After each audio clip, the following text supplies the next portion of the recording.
vento. Os meus olhos não tornarão a ver o bem. Jó, capítulo de número 7, do versículo 6 e 7. O salmista também chegou a dizer: porque o homem são seus dias, como a erva, como a flor do campo, assim floresce. Pois, passando por ela o vento, logo se vai, e o seu lugar não conhece mais. Salmo 103, do versículo 15 e 16. A morte foi o resultado do pecado de nossos pais.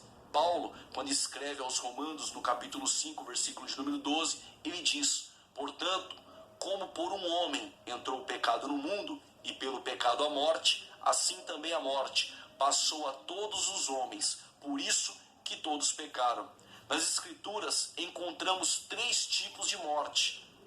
Vale a pena guardar: morte física, morte espiritual e a segunda morte, que é conhecida como a morte eterna.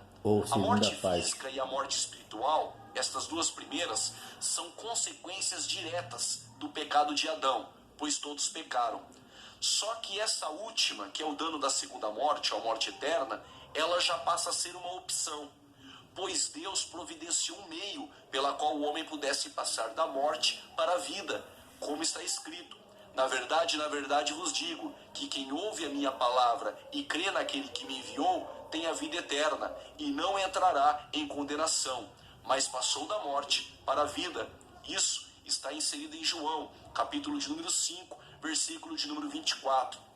Guarde bem, a morte física e a morte espiritual, todos vamos passar por ela, exceto quando a igreja for arrebatada. Aqueles que não conheceram a morte vão subir para o arrebatamento. Mas já o dano da segunda morte, ela é uma opção, porque Jesus proveu o meio de escapar dela. Para o cristão, a morte, ela determina sua entrada no paraíso, na presença de Jesus Cristo. Aí vem a pergunta: e o ímpio? A morte para o incrédulo, para o ímpio, é a sua entrada para o Hades. A morte física, ela não determina o fim da existência, mas ela apenas estabelece uma mudança de estado do material para o espiritual. Vamos explicar cada uma. Por exemplo, a morte física. O que vem a ser a morte física? A morte física, ela ocorre quando a alma se separa do corpo. Em 1 Tessalonicenses, capítulo 5, versículo de número 23, Paulo vai falar acerca do homem e sua tricotomia. Ele diz que o homem deve santificar em tudo: espírito, alma e corpo. O que vem a ser a morte física? É quando a alma que está neste corpo se separa, ao mesmo tempo em que sucede a transição do mundo visível para o invisível. Para alguns grupos religiosos, essa morte física é o fim de todas as coisas, não existindo nada mais depois desse evento. Mas nós sabemos que não. Nós vamos explicar isso logo após. Temos também a segunda morte, a morte espiritual. Esse tipo de morte é experimentada em vida. Como assim? Eu explico. Isso acontece porque essa morte significa a separação espiritual de Deus. Quando aconteceu? Deus disse para Adão: no dia em que da árvore do conhecimento do bem e do mal você comer, certamente morrerás. Só que Adão não morreu imediatamente fisicamente. Ele só foi morrer fisicamente com 930 anos. A morte em que Deus estava falando ali era a morte espiritual, a perca da comunhão para com Deus. Sim, a Bíblia considera a pessoa sem Deus morta espiritualmente. Isso está em Efésios capítulo 2, versículo de número 1. Vós estáis mortos em delitos, em ofensas e pecados. A consequência direta do pecado de Adão foi a morte espiritual. Em Apocalipse, por exemplo, capítulo 3, versículo de número 1 vai dizer: conheço as tuas obras, tem nome de que vive, mas está morto. Que morte é essa? É uma morte espiritual. Temos também a morte eterna, chamada por alguns como morte final. Ela também significa uma separação espiritual de Deus, mas dessa vez é uma separação eterna. Os que passarem por essa morte, que também é chamada de segunda morte, terão como destino final o local de tormento eterno, comumente chamado pela Bíblia como inferno e lago de fogo. Então a morte e o inferno foram lançados dentro desse lago de fogo. Esta é a segunda morte, o lago de fogo. João vai dizer isso em Apocalipse, capítulo de número 20, versículo de número 14. Então vamos lá, recapitulando. O que é a morte física? É quando há separação da alma para com o corpo. E a morte espiritual? Todos nascem mortos espiritualmente. Por causa de Adão, nós já nascemos em pecado, o pecado original, e nós já nascemos sem comunhão com Deus. O que nós devemos fazer então para restabelecer essa comunhão para com Deus? Quando confessamos Jesus Cristo como nosso Senhor e Salvador, o Espírito Santo ele passa a habitar no espírito humano. Acontece aquilo que nós conhecemos como o novo nascimento.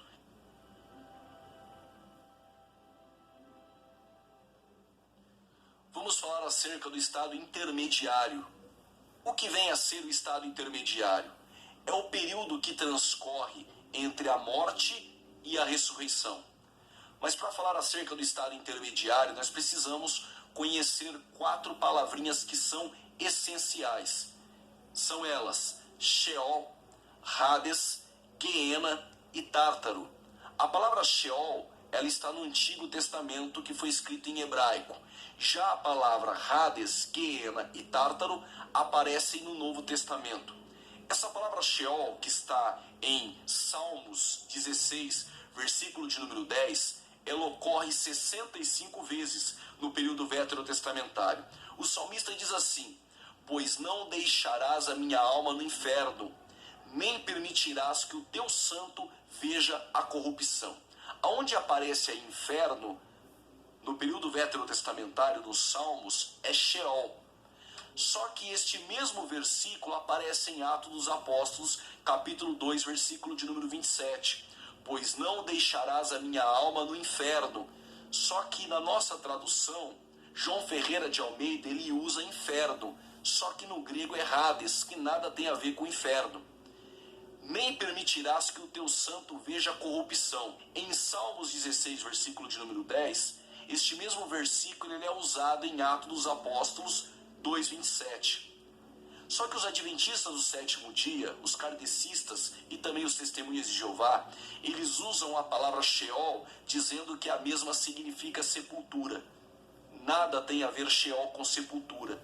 Até mesmo porque, quando é usada a palavra sepultura no hebraico, usa-se a palavra Keber. E no Novo Testamento, para sepultura, não se usa Hades, e sim se usa Menemeion. Sheol tem a mesma semelhança que a palavra Hades, que nada tem a ver com sepultura, e sim significa um estado intermediário.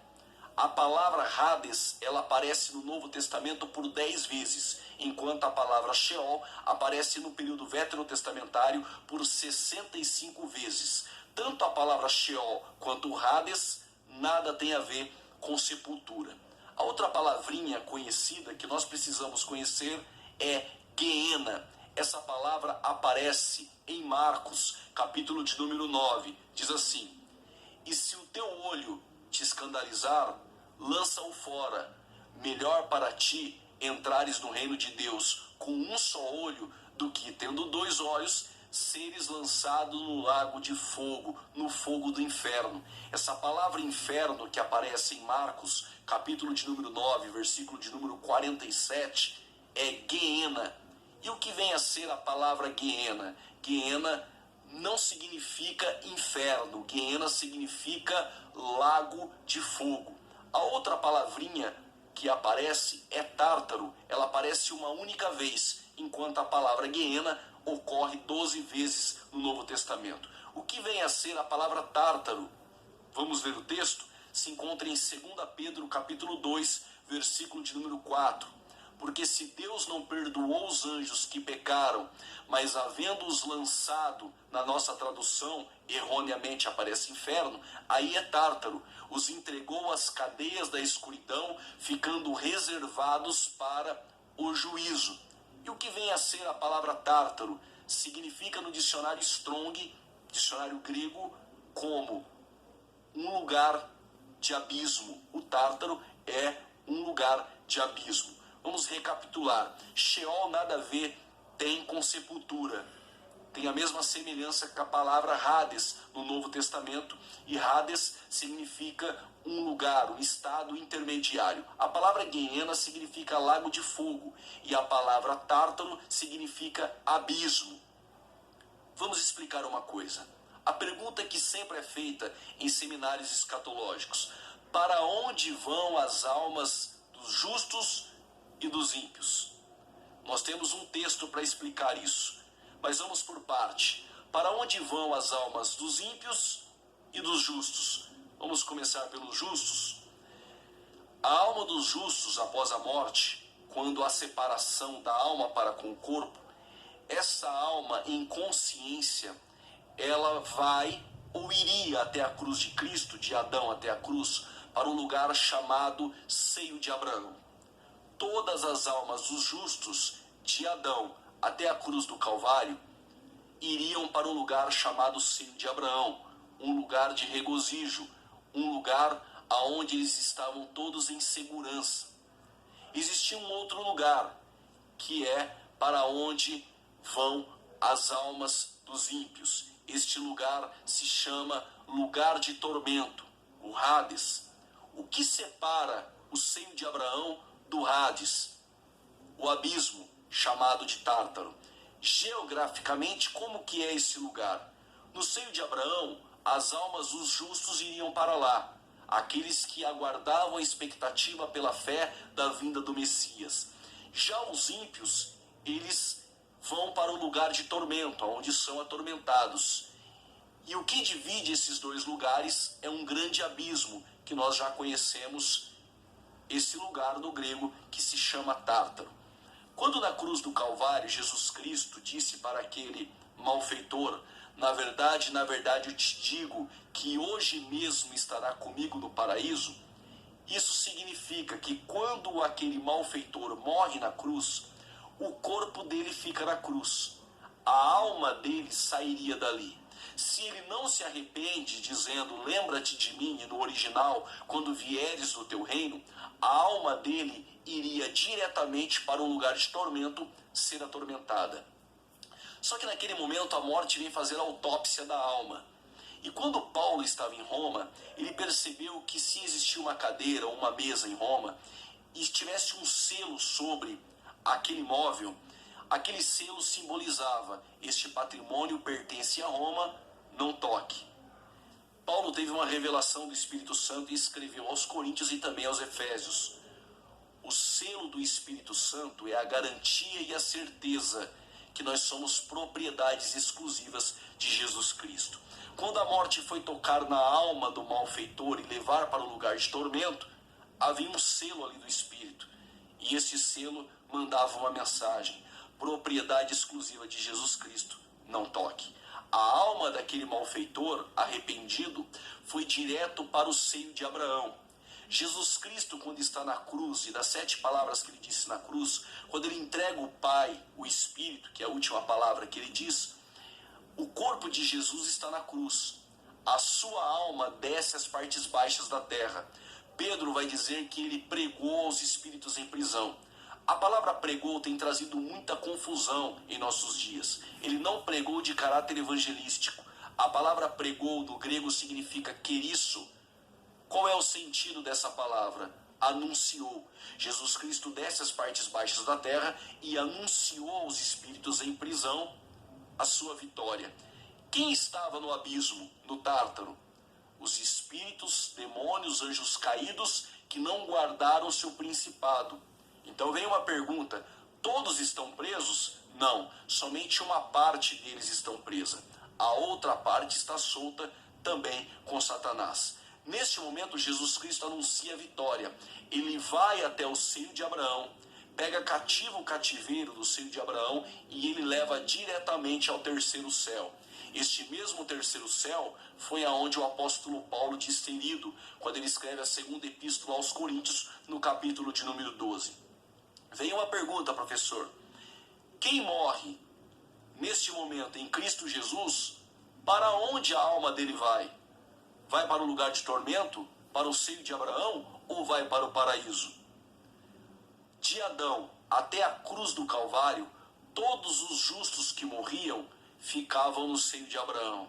Mas quando Jesus Cristo, ele entrega ao Pai o Espírito, ele desce às partes baixas da terra, pega as almas que estavam no seio de Abraão dos justos e leva para o paraíso. E a alma dos ímpios, para onde elas vão?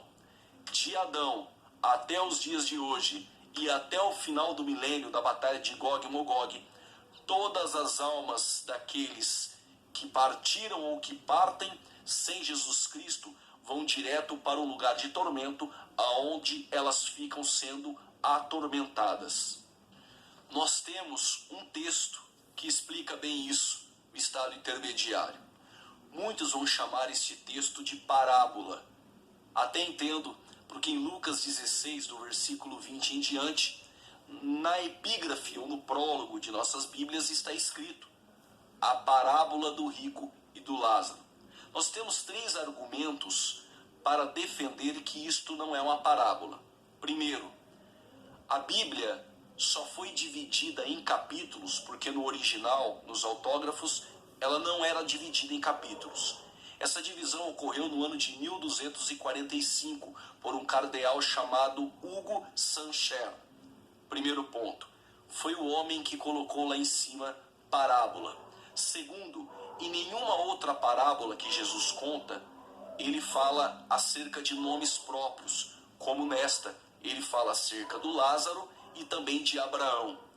Terceiro ponto que nós devemos defender, porque não é uma parábola, é porque no grego, no original, no versículo de número 20 começa dessa forma: e havia de fato. Nós temos 3 bases para defender que não é uma parábola.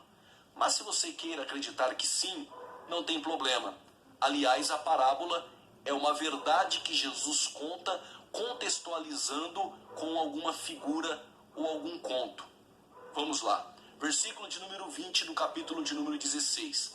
Havia também certo mendigo chamado Lázaro, coberto de chagas, que jazia à porta daquele, e desejava alimentar-se das migalhas que caíam da mesa do rico, e até os cães vinham lamber-lhe as úlceras. Aconteceu ao morrer o mendigo e ser levado pelos anjos para o seio de Abraão. Ponto. Observamos que o mendigo justo foi levado para o seio de Abraão. Morreu também o rico e foi sepultado. No versículo de número 23 aparece no inferno, no original é no Hades, estando em tormentos. A primeira pergunta: se ele está em tormentos, ele tinha consciência ou não? Tanto o ímpio quanto o justo, quando vão para o paraíso ou para o lugar de tormento, eles estão em consciência. Ora, será que ele estaria em um lugar de tormento sendo atormentado por aquilo que ele não sabe? Parece meio ilógico. Levantou os olhos e viu ao longe Abraão. Do lugar de tormento ele conseguiu enxergar e reconhecer Abraão e Lázaro no seu seio. Então, clamando, disse: Pai Abraão, tem misericórdia de mim e manda a Lázaro que molhe em água a ponta do dedo e me refresque a língua, porque estou atormentado nessa chama. O lugar de tormento é um lugar de tormento e de chamas e também de consciência, onde estão os ímpios. Disse, porém, Abraão: Filho, lembra-te que recebeste os teus bens em tua vida, e Lázaro igualmente os males. Agora, porém, aqui ele está consolado, e tu em tormentos. Observe que Abraão disse para o rico: lembra-te, a consciência. E além de tudo, versículo 26, está posto um grande abismo entre nós e vós. Este abismo é o Tártaro, que dividia o seio de Abraão do lugar de tormento. De sorte que os que querem passar daqui para vós outros não podem, nem os de lá passar para nós. Então replicou: Pai, eu te imploro que o mandes à minha casa paterna, porque tenho 5 irmãos. Vale a pena comentar isso. Ele lembrava que tinha 5 irmãos, para que lhes dê testemunho, a fim de não virem também para este lugar de tormento. Respondeu Abraão: eles têm Moisés e os profetas, ouça-nos. Mas ele insistiu: Não, pai Abraão, se alguém dentre os mortos for ter com eles, arrepender-se-ão. Abraão, porém, lhe respondeu: se não houve a Moisés e aos profetas, tampouco se deixarão persuadir, ainda que ressuscite alguém dos mortos. Guarda isso que eu tenho para te dizer, aproveitando esse gancho. Isso aqui já é um ponto para que Allan Kardec nunca defenda a volta de espíritos para conversar com homens e vida. Até mesmo porque está bem claro no texto que só pode voltar se for através da ressurreição.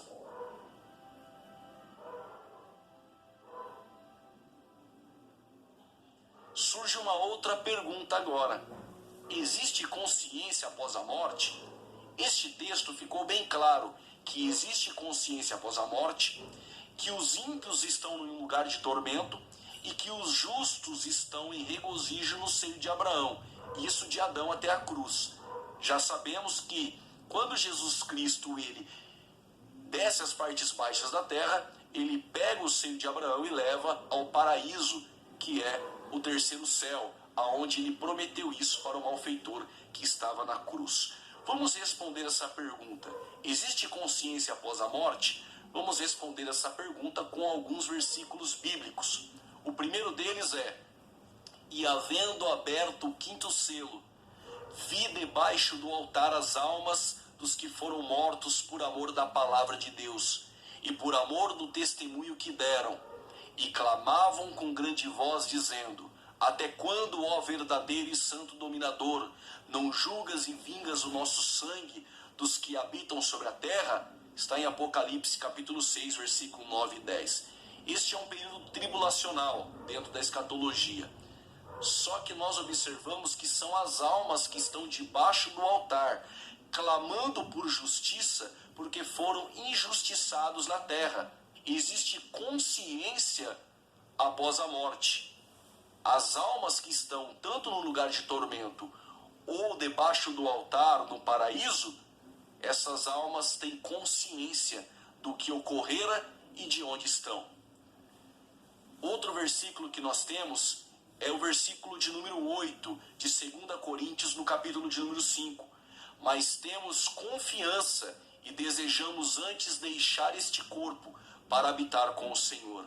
Por que Paulo queria tanto deixar este corpo para habitar com o Senhor? Se não houvesse consciência após a morte, por que Paulo desejaria tanto habitar com o Senhor? Lucas, capítulo de número 23, versículo de número 43, Jesus disse: em verdade te digo, que hoje mesmo estarás comigo no paraíso. Carta do apóstolo Paulo também aos Filipenses, capítulo de número 1, versículo de número 22 e 23. Entretanto, se o viver na carne traz fruto para o meu trabalho, já não sei o que hei de escolher.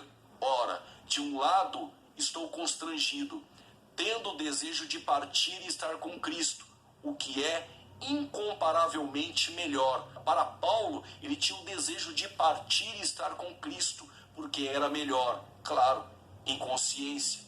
Também Mateus capítulo de número 8, versículo de número 11 diz: digo-vos que muitos virão do Oriente e do Ocidente, e tomarão lugares à mesa com Abraão, Isaque e Jacó no reino dos céus. Para a pergunta que existe dentro da escatologia, existe consciência após a morte?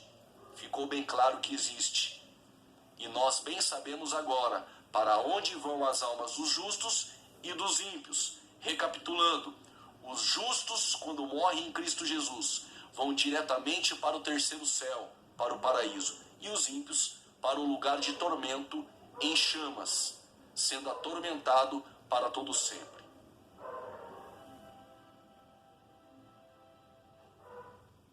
Vamos discorrer agora sobre os indicativos do arrebatamento.